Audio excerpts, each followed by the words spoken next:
நண்பர்களுக்கு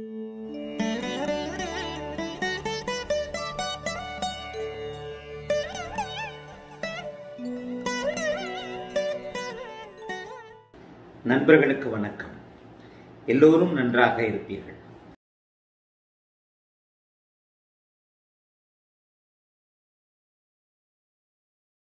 இன்றைக்கு நம்முடைய பிரீமியம் வீடியோ நேயர்களில் சில முக்கியமான சந்தேகங்களுக்கு பதில் பார்க்கலாம். அதிலும் குறிப்பா ராஜா என்கிறவர் என்ன கேட்டிருக்கிறீங்கன்னா, அபிஜித் முகூர்த்தம் என்பது என்ன? அபிஜித் முகூர்த்தம், அபிஜித் முகூர்த்தம்னு சொல்லுவாங்க. அபிஜித் முகூர்த்தம்னா என்னங்க ஐயா?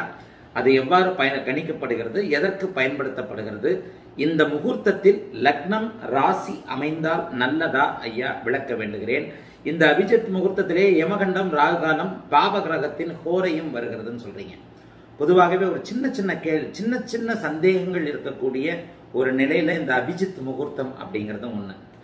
பொதுவா அபிஜித் முகூர்த்தம் என்பது சூரியன் ஒரு நடு உச்சி நிலையில ஒரு 12 மணி போல இருக்கிறது.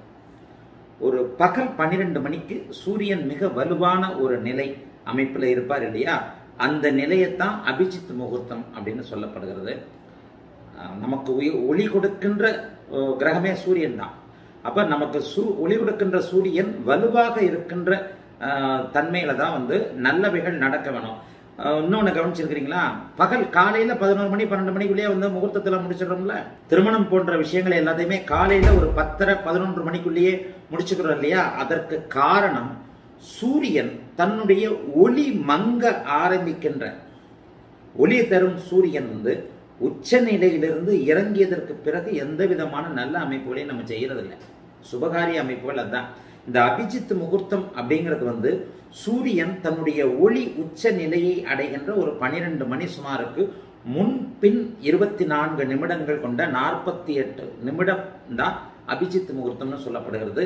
இந்த அபிஜித் முகூர்த்தத்துல நீங்க அதாவது ஒரு முக்கியமான நேரத்திற்கு ஒரு இடத்துல போறீங்க, ஒரு நல்ல நேரம் பார்க்க முடியல, ஏதாவது ஒரு வில்லங்கங்கள் இருக்குது, இருக்கிறதுலயே ஒரு நல்லது என்னப்பா அப்படின்னு வரோம்ல. ராகுகாலமா இருக்கு, யமகண்டமா இருக்கு, அதா இருக்கு, இதா இருக்கு, இதுல நம்ம செய்துதான் ஆக வேண்டும் அப்படிங்கிற அமைப்புல இப்படித்தான் பண்ணணும் அப்படின்ற அமைப்புல எதையாவது ஒண்ணு நல்லதா பண்ணணும்னு நினைப்போம் இல்லையா? முக்கியமாக எல்லா நிலைமைகளிலும் நேரம் சரியில்லாத அமைப்புகள்ல எதையாவது ஒன்று நடந்தே தீர வேண்டும், ஒரு சுப விஷயத்தை செய்தே தீர வேண்டும் அப்படிங்கிற அமைப்புல இந்த அபிஜித் முகூர்த்தத்தை பயன்படுத்திக்கலாம். அதாவது சூரியன் பகல் 12 மணி சுமாருக்கு இருக்கின்ற அந்த முன்பின் 24 48 ஒரு முகூர்த்தம் என்பது 48 நிமிடம் அடங்கிய ஒரு நேர தொகுப்பு. ஒரு முகூர்த்தம் என்பது நம்முடைய தமிழ் ஜோதிட கால அளவான ஒரு நாளிகையின் 24 நிமிஷம் 2 நாளிகை சேர்ந்தது தாங்க ஒரு முகூர்த்தம். அந்த 2 நாளிகை சேர்ந்த அமைப்பு 48 நிமிஷம் ஒரு முகூர்த்த காலம். அந்த ஒரு முகூர்த்த காலத்துல தான் அந்த ஒளி உச்ச நிலை சூரியன் தன்னுடைய ஒளியை அதிகப்படுத்தி தரக்கூடிய ஒரு வெயில் கொளுத்துகிறது என்று சொல்லப்படக்கூடிய அந்த மதியம் 12 மணி. அந்த மதியம் 12 மணில அவர் பிரமாதமான ஒரு அமைப்புல நம்முடைய தந்தைக்கு காரகமான, நம்முடைய அனைத்திற்கும் காரகமான, நாம் பிறப்பதற்கு காரணமான, இந்த பூமி பிறப்பதற்கு காரணமான இந்த சூரியன் ஒளி அமைப்பில் இருக்கும் பொழுது அந்த நேரத்துல எந்த தோஷமும் இல்லை, எதற்கும் நீ அதை உபயோகப்படுத்தி கொள்ளலாம் அப்படின்றதான் இந்த அபிஜித் முகூர்த்தம். இந்த அபிஜித் முகூர்த்தத்துல நல்ல விஷயங்களை பண்ணு, ஒன்றும் ஆகாது அப்படின்னு சொல்லுவோம். பொதுவாகவே இன்னொன்னு நினைச்சுக்கிட்டீங்கன்னா இன்னொன்னு அமைப்பு அப்படின்னா, இந்த அபிஜித் நட்சத்திரம்னு ஒன்று சொல்லுவோம். 28வது நட்சத்திரமா உத்திராடம் நட்சத்திரத்துடைய 4வது பாதத்தில் அந்த உத்திராடம் அபிஜித் முகூர்த்தம் இது அதானே கேட்டீங்க? ஆமா. இதுல இன்னொன்னு சொல்லிடுறேன். நீங்க என்ன கேக்குறீங்க? யமகண்ட, ராகுகாலம், பாபகிரகத்தின் கோரையெல்லாம் வருது. இந்த முகூர்த்தத்துல ராசி அமைந்தால் நல்லதா, லக்ன ராசி அமைந்தா? இல்லைங்க. இந்த இடத்துலதான் நீங்க தப்பு பண்றீங்க. சுபகாரிய அமைப்பிற்கு, ஜாதக விளக்க அமைப்பிற்கு நாம் பார்க்கின்ற முகூர்த்தம் என்பது வேறு, லக்னம் ராசி என்பது வேறு. லக்னம் ராசி என்பது ஒரு தனி மனிதனின் அந்த சம்பந்தப்பட்ட மனுஷனுடைய லக்னத்தின் அடிப்படையில கிரகங்கள் அமையும் தன்மையை கொண்டு அவனுடைய எதிர்கால வாழ்வை குறிக்கக்கூடியது லக்னம் ராசி. இந்த அபிஜித் முகூர்த்தம் என்பது ஒரு பொதுவான காரியத்திற்கு உனக்கு இதை நீ யூஸ் பண்ணிக்கலாம் அப்படின்னு சொல்லப்பட்ட ஒரு விதி விலக்குகள்ல ஒண்ணு. ஆக ஒரு இந்த முகூர்த்த 48 நிமிடத்திற்குள்ள பாபகோரை அது இதெல்லாம் தனி செக்டார். தயவுசெய்து புரிஞ்சுக்கங்க. இதை இவ்வளவு எளிமையா இப்படித்தான் விளக்க முடியும். ராகு காலம், யமகண்டம் இது போன்ற அமைப்புகள் பொதுவான அமைப்புகள். எல்லா நிலைமைகளிலும் எல்லா தனி மனிதர்களுக்கும் ராகு காலம் கெடுபலன்களை தந்து விடுவதில்லை. அதை மிக முக்கியமா புரிஞ்சுக்கணும். உங்க ஜாதகப்படி ராகு சுப கிரகம், நல்ல கிரகமாக சுபத்தன்மையோடு அதிகமான சுபத்துவமாக ராகு இருக்கும்போது உங்களுக்கு ராகு காலம் நன்மையை செய்யும். ராகு காலம் என்பது பொதுவான ஒரு விஷகாலம், பொதுவான ஒரு அமைப்பு. அதே ராகு தற்போது உங்களுக்கு நன்மைகளை தந்து கொண்டிருக்கின்ற நிலைமையில்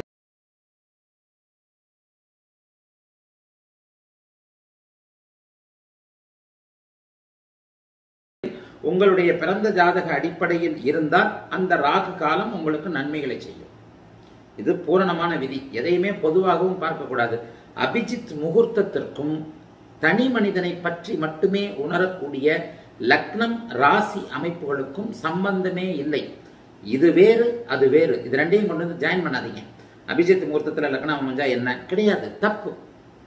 ஒரு லக்னம் எவ்வாறு அப்படின்றத லக்னாதிபதி மற்ற விதமான பிற அமைப்புகளை வச்சுட்டு நீங்க அப்படி கணக்கு போடணும். ஆகவே இந்த கேள்வியே தவறு. அதனால இதுக்கு பதில் சொல்ல முடியாது. லக்னம் ராசி என்பது வேறு, அபிஜித் முகூர்த்தம். ஒளி உச்ச நிலையில் சூரியன் இருக்கின்ற அமைப்பு நல்லதாக கணிக்கப்பட்டு வேறு எந்த விதமான அமைப்புகளும் இல்லாத நேரத்தில் அன்னைக்கு சந்திராஷ்டிரம் ஆயிடுச்சு, அன்னைக்கு நீ செஞ்சே ஆகணும், அன்னைக்கு உனக்கு ஆகாத தாராபலம் உள்ள நட்சத்திரம் வந்திருக்கிறது, அன்னைக்கு நீ செய்தே ஆக வேண்டும். ஒருவருக்கு தாராபலம், இப்ப தமிழக முதல்வருக்கு பதவி இருக்கிறதுக்கு ஒரு சிக்கலான அமைப்பு காலகட்டம் வந்துட்டது மாதிரி. இதுதான் உங்களுக்கு வேடிக்கையாக சொல்ல வேண்டுமானால், எலெக்ஷன் முடிஞ்சிருச்சு, பதவி ஏற்பு அவர் தான் சிஎம்ன்றது கன்ஃபார்ம் ஆகிப்போச்சு. அவருக்கு பதவி ஏற்கிறதுக்கு என்ன பண்றதுன்னு தெரியாத ஒரு காலகட்டங்கள் வந்திருக்கு. ஏன்னா இப்ப நாளைக்கு காலையில 7 மணிக்கு, இப்போது நான் இந்த வீடியோ பேசிக்கிட்டு இருக்கிறேன், நாளைக்கு இந்த வீடியோ போட போறாங்க. நாளைக்குன்னு பேசினா இன்றைக்குன்னு பேசணும். அதாவது அவருடைய பதவியேற்பு காலையில் 9 மணிக்கு இந்த வீடியோ வெளிவர நேரத்தில் நடந்து முடிந்திருக்கலாம். 9 மணிக்கு பிறகு அவருக்கு சந்திராஷ்டிரமம் ஆரம்பிக்குது. 7ஆம் தேதி அவர் பதவியேற்க போகிறார் இல்லையா? 7ஆம் தேதி காலையில் 9 மணிக்கு அவர் பதவியேற்க போகிறார்னு நினைக்கிறேன். இன்றைக்கு என்ன தேதி? 5, நாளைக்கு 6. அப்போ 7ஆம் தேதி காலையில் 9 மணிக்கு அவர் பதவியேற்கிறார்னு நினைக்கிறேன். அந்த 7ஆம் தேதி காலையில் மத்தியானத்திற்கு பிறகு அவருக்கு சந்திராஷ்டிரமம் ஆரம்பிக்குது. சந்திராஷ்டிரமத்துக்காக ஒரு 2 நாள் விட்டோம்னு நான் சொன்னா, அதுக்கு பிறகு அமாவாசை வந்துடுது. அதுக்கப்புறம் 4 நாள் ஆயிடும். அதுக்கு அமாவாசைக்கு அப்புறம் போனா சந்திரனே போய் ராகுவோட சேர்றாரு. அதுக்கப்புறம் சந்திரன் செவ்வாயோட போடுறாருன்னு கிட்டத்தட்ட ஒரு 8-10 நாட்கள். இதனை அடுத்து நல்லா இல்லாத ஒரு நாள் வந்துருது. தமிழக முதல்வருடைய பதவியேற்பிற்கு ஒரு ஜோதிடர், அவருக்கு ஜோதிட நம்பிக்கை கிடையாது, ஆனால் அவருடைய குடும்பத்தை சேர்ந்தவர்களுக்கு ஜோதிட நம்பிக்கை இருக்கு இல்லையா? அவருக்கு சுத்தமா ஜோதிட நம்பிக்கை கிடையாது. இருந்தாலும் மற்றவர்களுடைய உணர்வுக்கு மதிப்பு கொடுக்கணும் அப்படிங்கிற ஒரு அவசியம் இருக்கு இல்லையா?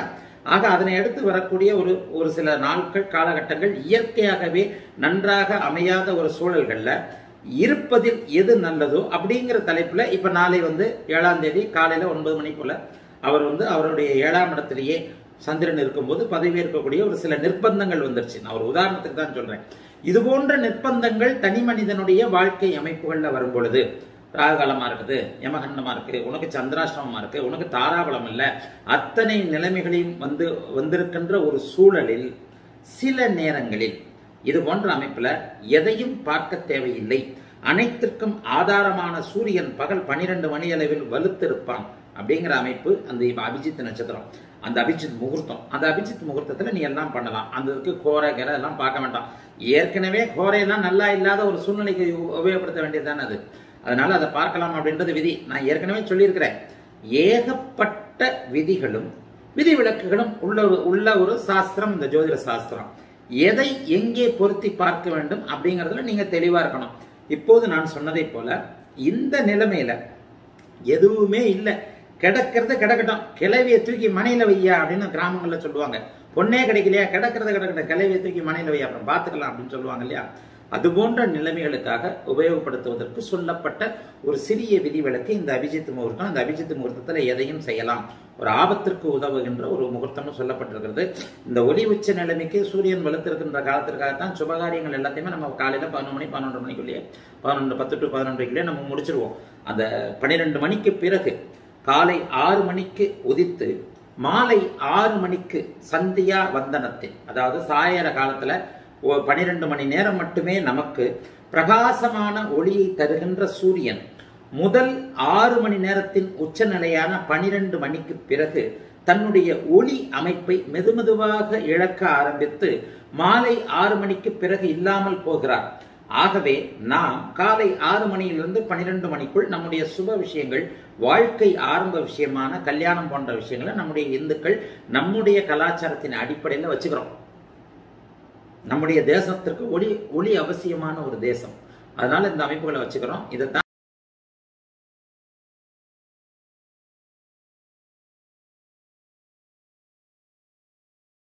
இப்படித்தான் எப்பவுமே ஜோதிடத்தை ஒளி தத்துவமா சொல்றாங்க. அப்ப என்கிட்ட நீங்க இந்த மாதிரியான ஒளியாக நான் புரிந்து கொண்ட ஜோதிடத்தை உங்களுக்கு ஒளியாகத்தான் விளக்குவேன்.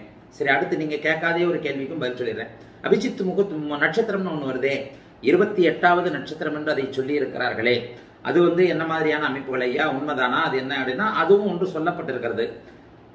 சுழற்சியின் அடிப்படையில் இந்த துருவ நட்சத்திரம் இன்றைக்கு வடக்கே ஒரே இடத்தில் நிலை கொண்டு நமக்கு வழிகாட்டி கொண்டிருக்கிறது. கப்பல் பயணம் போறவர்களுக்கு, நள்ளிரவுல பயணம் போறவர்களுக்கெல்லாம் அந்த துருவ விண்மீன் தான் வழிகாட்டுவது. காம்பஸ் மாதிரியான ஒரு அமைப்புலாம் சொல்றோம். இது போல ஒரு 6000 7000 வருஷங்களுக்கு ஒரு முறை அல்லது 22,000 வருஷங்களுக்கு ஒரு முறை சில நிலைகள்ல சில நட்சத்திரங்கள் பூமியின் கேலக்சி சுற்றுப்பயணத்தின் காரணமாக, அதாவது பூமி சூரியனை சுற்றி வருகிறது. சூரியன் நிலையாக இருப்பது போல தோன்றினாலும் அது தன்னுடைய பால்வெளி மண்டலம் என்று சொல்லப்படக்கூடிய மில்கி வேயின் அச்சை 200 கோடி வருடங்களுக்கு ஒரு முறை சுற்றி வருகிறது என்றதான் உண்மை. நாம் 365 நாட்களுக்கு ஒரு முறை சூரியனை சுற்றி வருகிறோம். சூரியன் ஒரே இடத்தில் நிலையாக சுழன்று கொண்டிருப்பதை போல தோன்றினாலும் கூட இந்த சூரியன் தன்னை சுற்றுகின்ற அத்தனை கிரகங்களையும் இழுத்து கொண்டு தானே கேலக்சி என்று நம்முடைய கேலக்சியான பால்வெளி மண்டலத்தை, மில்கி வே கேலக்சியின் மையத்தை 200 கோடி ஆண்டுகளுக்கு ஒரு முறை சுற்றி வருகிறது. இதுல 20 கோடி ஆண்டுகளுக்கு ஒரு முறை வேறு விதமான சில மாற்றங்கள்லாம் ஏற்படுதுன்றது வானவியல் தெரிந்தவர்களுக்கு கேட்டுக்கங்க. நமக்கு தலை சுத்தம், நம்ம ஜோதிடத்தோடு நிறுத்திக்குவோம். இந்த அமைப்புகள்ல சில நட்சத்திரங்கள் சில 1000 ஆண்டுகளுக்கு ஒரு முறை பூமியின் வட தென் துருவ அச்சின் காரணமாக, இந்த சூரியனின் இயக்கத்தின் காரணமாக சில நட்சத்திரங்கள் நம்முடைய பார்வைக்கு தோன்றுவதும் சில 1000 வருடங்கள் கழித்து அவைகள் மறைந்து போவதும் வழக்கமான ஒரு நிகழ்வு, உண்மையான விஞ்ஞான நிகழ்வு. நம்ம டைரக்ஷனுக்கு ஏற்ற மாதிரி அந்த அமைப்புல சில 1000 வருடங்களுக்கு முன்பு நம் கண்ணிலிருந்து மறைந்து போன நட்சத்திரமாக 28வது நட்சத்திரமாக அபிஜித் நட்சத்திரம் சொல்லப்படுது. 360 டிகிரி கொண்ட வான்வெளியில் 360 டிகிரி கொண்ட வான்வெளியில் நம்முடைய பார்வையிலிருந்து உத்திராடம் நட்சத்திரத்தின் இறுதி பகுதியிலும் திருவோணம் நட்சத்திரத்தின் ஆரம்ப பகுதிக்கும் நடுவில் இருந்த 28வது நட்சத்திரமாக அந்த அபிஜித் நட்சத்திரம் இருந்தது. அது இருந்ததும் வானவியல் உண்மைதான், ஜோதிடமே வானவியல் தான். அந்தந்த சில காலகட்டங்களில் வானவியல் கண்டிப்பா ஒரு நல்ல ஜோதிடர் ஓரளவிற்கேனும் வானவியல் கண்டிப்பா புரிஞ்சுக்கணும். அப்ப புரிஞ்சுக்கிட்டா தான் கிரகங்கள் எப்படிப்பட்ட தன்மையை அதைத்தான் அதை ஓரளவுக்கு புரிஞ்சுக்கிட்டேன். எனக்கு இதுல பெரிய நாலேஜ் எல்லாம் கண்டிப்பா கிடையாது. சில விஷயங்களை தெரிஞ்சு சொல்றேனே தவிர சில விஷயங்கள்ல ஆர்வம் இருந்ததின் காரணமாக சில விஷயங்களை, இன்னொன்னு எனக்கு ஆங்கில அறிவும் கிடையாது. ஆங்கில அறிவு இருந்திருந்தா சில நேரத்தில் நான் நினைச்சிருக்கிறது உண்டு, ஒருவேளை இங்கிலீஷ் தெரிஞ்சிருந்தா இதை விட நம்ம நல்ல புத்தகங்களை படித்திருக்க முடியுமோ, இதை விட இன்னும் கொஞ்சம் நாலேஜபிளா இருந்திருக்க முடியுமோ, அல்லது இன்னொரு வேறு விதமான சில பரிமாணங்களை புரிஞ்சுக்க முடியுமோ. ஏன்னா சென்ற நூற்றாண்டின் மிகப்பெரிய மேதைகள், பொதுவாகவே ஜோதிட மேதைகள் அனைவருமே ஆங்கில அறிவு உள்ளவங்க. பொதுவாகவே ஜோதிட மேதைகள் அனைவருமே ஆங்கில அறிவு கொண்டவர்கள். அவர்களில் பார்த்தீங்கன்னா சென்ற நூற்றாண்டின் மேதை KS கிருஷ்ணமூர்த்தி ஐயா அவர்கள் பூரண ஆங்கிலம். நிறைய பேர் பார்த்தா இங்கிலீஷில் எழுதினா தானே ஜோதிடராகவே மதிக்கிறாங்க. KS கிருஷ்ணமூர்த்தி ஐயா அவர்கள் ஆங்கிலம் மிக புலமை பெற்றிருந்த காரணத்தினால் மேற்கத்திய இந்த ஜோதிடத்தையும் தெரிந்து கொண்டு இந்திய வேத ஜோதிடத்தையும் மேற்கத்திய ஜோதிடத்தையும் ஓரளவிற்கு இணைத்து அந்த நட்சத்திரங்களை 9 கூறுகளாக்கி தான் அந்த KP சிஸ்டம்ன்ற ஒரு விஷயத்த சொன்னார். நம்ம அந்த அளவுக்குலாம் நம்ம போக தேவையில்லை. இருக்கின்ற இந்த தமிழறிவில் மொழிபெயர்க்கப்பட்ட சில நூட்களை படித்தும் சில வானவியல் நூட்களை படித்தும் என்னுடைய ஒரு சிந்தனையில ஒரு இதுல எட்டிய என்னுடைய சிற்றறிவுக்கு எட்டிய வகையில தான் சில விளக்கங்களை நான் சுபத்துவ பாவத்துவ அமைப்புகளாக உங்களுக்கு சொல்லிக் கொண்டு வருகிறேன். அந்த அமைப்பின்படி இந்த அபிஜித் நட்சத்திரம் என்பதும் 28 நட்சத்திரங்களாக இருந்த அமைப்புல வானவியல் சுழற்சி காரணமாக அந்த பகுதியிலிருந்து இப்போது நம்முடைய கண்ணிலிருந்து மறைந்து போனதன் காரணமாக அந்த அபிஜித் நட்சத்திரத்தை எடுத்துட்டு நம்ம கணக்கிற்காக 27 நட்சத்திரம் கொண்டு வந்துட்டோம். அது அந்த உத்திராடம் நட்சத்திரத்தின் 4ஆம் பகுதியை இப்போது உத்திராடம் நட்சத்திரத்தின் 4ஆம் பகுதியவும் திருவோணம் நட்சத்திரத்தின் முதல் பகுதியவும் இணைச்சு அபிஜித் நட்சத்திரம் என்று சொல்வது நம்முடைய ஒரு கணிப்பு. அதனால வந்து இந்த இதுக்கு இடையில உள்ளதை சொல்லிட்டேன். சரிங்களா? சரி, அடுத்து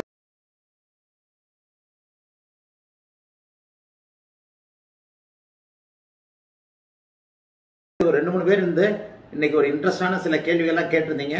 அந்த கேள்விகளுக்கும் நான் இப்போ பதில் சொல்லிடுறேன்.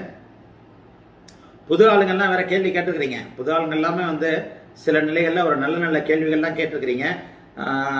சில பேர் வந்து என்ன கேட்டுக்கிறீங்கன்னா, இத்தகைய அமைப்பில் வந்து நல்ல இதாக தானே இவர் எடப்பாடி சென்ற தமிழக முதல்வர் எடப்பாடி பழனிசாமியோடைய ஜாதகம் இருக்கு, ஸ்டாலினுக்கு பாபத்துவ அவயோக திசை நடக்குது, அப்புறம் எப்படி செய்யமானார்னு நிறைய பேர் பிரீமியம் வீடியோல வந்து கமெண்ட் போட்டுருக்கிறீங்க. லைவையே நான் இப்போ சொல்லிட்டேன் பாருங்க. உங்க கேள்விகள் எல்லாத்துக்கும் ஒரு லைவ் பண்ணேன் ஞாயிற்றுக்கிழமை. அந்த லைவ்ல நல்ல பதில்கள், நிச்சயமான பதில்களை சொல்லியிருக்கிறேன். சரி, அதனால அதை போய் பாருங்க, அது புரியும். அப்புறம் ஐயா கைலாஷ், வணக்கம் குருஜி, என் பெயர் கைலாஷ். எல்லோரும் நன்றாக இருக்க வேண்டும் என்று நினைக்கும் தாங்கள் நன்றாக இருக்க வேண்டும் என்று இறைவனை வேண்டிக் கொள்கிறேன். நல்லா இருக்கும். சரி, நான் உங்களுடைய பிரீமியம் வீடியோக்களை பார்த்து வருகிறேன். சில பொதுவான கேள்விகளுக்கு விடை வேண்டுகிறேன்.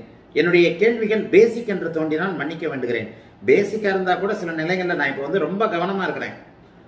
பிரீமியம் வீடியோக்கள் பார்க்கறதுல சில ஆரம்ப கால அவர்களுக்கு போரடிச்சே போச்சுன்ற மாதிரி சில பேர்லாம் வந்து இதை போட்டுக்கிறாங்க. அதுக்காகவே நான் பேசிக் கேள்விகளை தவிர்த்து எல்லாருக்கும் பயன்படக்கூடிய கேள்விகள் வரப்போகிறது.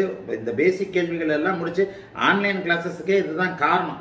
ஆகவே சில நிலைகளில் ஆரம்பகால பிரீமியம் வீடியோக்களை பார்க்காம என்னுடைய கட்டுரைகளை படிக்காம வர்றவங்களுக்கு பேசிக் கேள்வியாக தான் இருக்கும். நான் பதில் கொடுக்கறது சொன்னதா இருக்கும். இதுக்காகவே இப்போ நான் கேள்விகளை தேர்ந்தெடுப்பதில் முட்டி மோதி முரண்டு பிடிக்க வேண்டியிருக்கு. புதிதாக ஏதேனும் ஒரு விஷயத்தை உங்களுக்கு சொல்லியே ஆக வேண்டியிருக்கிறது அப்படிங்கிற அடிப்படையில் தான் அந்த கேள்விகள்லாம் தேர்ந்தெடுக்கிறேன். சரி, இப்போ நீங்க என்ன கேட்குறீங்க? என்னுடைய கேள்வி பேசிக்கா. கைலாஷ் என்ன சொல்றீங்க? என்னுடைய கேள்வி பேசிக் என்று தோன்றினால் மன்னிக்க வேண்டுகிறேன். உங்கள் நேரத்தை வீணடிக்க விரும்பவில்லை. ஐயா சாமி, நல்லா புரிஞ்சுக்கிட்டீங்க. சரி, 1, நீர் ராசிகளில் கடகமே வலியது. காரணம், கடகம் சரராசி, சரநீர் ராசி. ராசிகளில் சரராசியே வலியது என்று நீங்கள் சொல்கிறீர்கள். அதாவது நீர் ராசியில கடகம் சரம் என்பதால் வலியது. ஒருவர் ஏரோநாட்டிக்கல் படிக்க ஸ்திர ராசியான கும்பம் சுபத்துவமாக இருக்கணும்னு சொல்றீங்க. ஆனால் காற்று ராசிகளில் சர காற்று ராசியான துலாம் தானே வலியது. விளக்கணும் ஐயான்னு சொல்றீங்க. சரியான கேள்வி. பேசிக்கா இருந்தாலும் கொஞ்சம் என்னுடைய மானசீக சீடர்கள் என்று சொல்லிக்கப்படுபவர்கள் எத்தனை அறிவுபூர்வமாக சிந்திக்கிறீங்க. இந்த சிந்தனை இருந்தால், இது போன்ற யோசனைகள் இருந்ததுனால தான் இன்னைக்கு வந்து இந்த நிலைமையில வந்து உங்ககிட்ட வந்து உட்கார்ந்துகிட்டு இருக்கேன். ஆகவே இது போன்ற சிந்தனைகள் இருந்தால் வேத ஜோதிடம் மிக உன்னத நிலையை அடையும் அப்படிங்கிறது தான் உண்மை. நான் அடிக்கடி சொல்லுவேன், என்னால வந்து திரிய தூண்டித்தான் விட முடியும், ஒளி நீங்கள் தான் தர வேண்டும். அருமையான கேள்வி. கரெக்டா சொன்னேன்ல, சரராசி தான் வலியதுன்னு சொல்றேன், கடகமே வலியதுன்னு சொல்றேன். ஏன்னா சர நீர் ராசின்னு சொல்லிட்டேன்.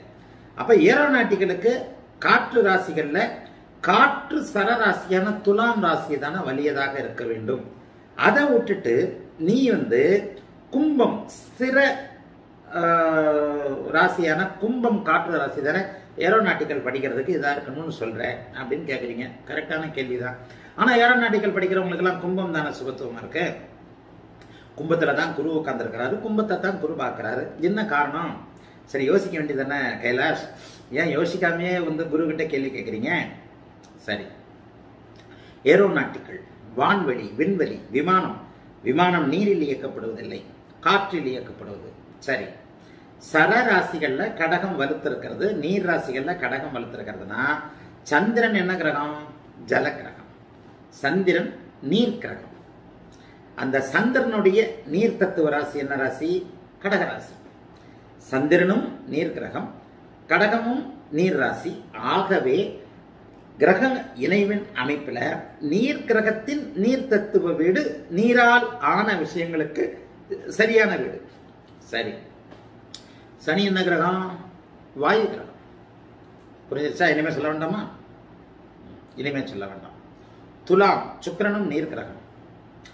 அந்த ராசி காற்று ராசியாக இருந்தாலும் இப்ப இனிமே சொல்ல வேண்டாம், அதுக்குள்ள புரிஞ்சிருக்கும். நான் துலாம் சனி வாயு கிரகம்னு சொன்னோடனே உங்களுக்கு எல்லாம் புரிஞ்சிருக்கணும். கிரகமும் வாயு கிரகம், அதனை அதிபதியாக கொண்ட ராசியும் வாயு ராசி. இவ்வளவுதான், அதுதான் அமைப்பு. ஏன் பொதுவாக கொஞ்சம் ஏன் அப்படின்னு யோசிச்சாலே, ஏன் ஏரோநாட்டிக்கல் படிக்கிற அத்தனை பேருக்கும், விமான நிலையங்களில் பணிபுரிகின்ற அத்தனை பேருக்கும், இதை கூட ஒரு லைவ்ல சொல்லியிருக்கிறேன், நீர்க்கிற வாயு கிரகமான சனி வளர்த்திருக்கணும், வாயு ராசியான காற்று கிரகமான சனி, காற்று ராசியான சனியின் கும்பம் வளர்த்திருக்கணும்னு சொல்லியிருக்கிறேன். அந்த லைவை நீங்க பார்க்கல, பார்த்திருந்தா அதை கேட்டிருக்க மாட்டீங்க. ஆகவே இதுதான் காற்று ராசிகளில் சர காற்று ராசியான துலாம் தானே வலியது. ஆம், துலாம் இல்லை, காற்று ராசி, காற்று கிரகம் இரண்டும் பொருந்தி வருகின்ற இது அந்த காற்று தன்மைகளுக்கு சுபத்துவ அமைப்புகளுக்கு வலியது. ஒன்று போய் ஒன்று மேட்ச் தான், ஒன்றும் பெருசாலாம் இல்லை. தான் உங்களுக்கு புரிஞ்சுட்டா உங்களுக்கும் புரிஞ்சிடும். கூடி சீக்கிரம் அந்த நிலைமைக்கு வந்துடுவீங்க. கைலாஷ், இது போன்ற சிந்தனைகளை தயவு செய்து விட்டு விடாதீங்க. இப்படி யோசிக்க ஆரம்பிச்சா தான் ஜோதிடம் பிடிபடும். ஏன் இவர் இப்படி சொல்றாரு, இப்படிலாம் நான் யோசிச்சேன். அதனால இந்த மாதிரி யோசிக்கிற மாணவர்களை எனக்கு ரொம்ப பிடிக்கும். ஆகவே நீங்கள் கேட்ட கேள்வி மிகவும் நல்ல கேள்வி. இதுதான் அதோடைய தத்துவம். அடுத்து இன்னொரு சின்ன கேள்வி கேட்டிருக்கிறீங்க. அது ஒரு சாதாரண கேள்வி தான். இதுக்கு வீடியோலாம் போட்டிருக்கேன், நீங்க பார்க்கல. லக்னத்தில் குருவோ சுக்கிரனோ புதனோ 15 டிகிரியிலிருந்து 7ஆம் பார்வையாக 7ஆம் பருவத்தை பார்க்கும்போது முழுமையாக பார்க்குமா?